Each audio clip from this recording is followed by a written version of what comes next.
Ce qui est important, c'est quand on habite au Luxembourg, on ne se rend pas forcément compte que l'accès aux soins, c'est si primordial et si important parce qu'on a un accès à un système de santé qui est quand même assez incroyable, ce qui n'est pas le cas dans les différents pays d'intervention.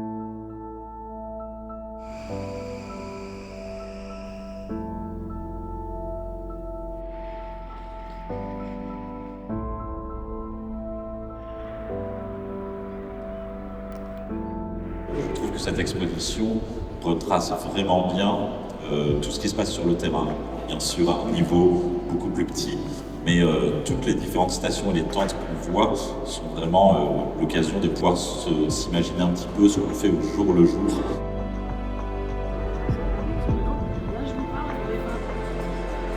Cette humanitaire-là, et la médecine humanitaire en particulier, n'existait pas, et ce sont les fondateurs de Médecins sans frontières qui l'ont inventé. Et on voit, plus de 50 ans après, que c'est une idée qui a prospéré, qui s'est étendue.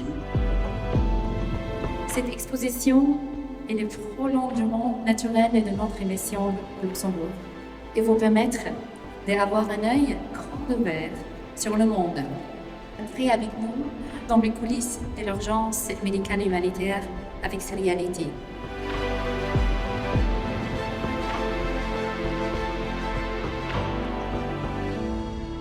L'exposition retrace tout le travail de MSF dans les pays d'intervention sur différentes thématiques. Donc, dans chaque tente, il va y avoir une thématique différente. Par exemple, on va commencer par la migration, on va parler de la recherche opérationnelle qui retrace l'histoire de Luxor.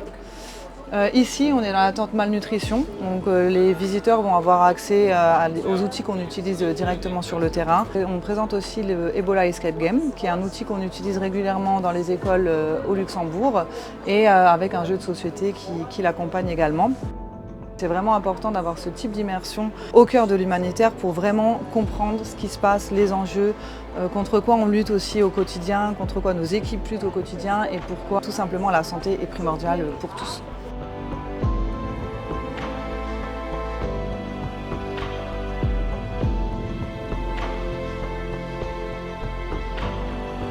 L'exposition a une vocation pédagogique, elle est ouverte au grand public, mais elle est principalement dédiée à un public jeune pour pouvoir leur faire découvrir les enjeux de l'humanitaire, pour pouvoir aussi leur faire découvrir les différents métiers qui existent.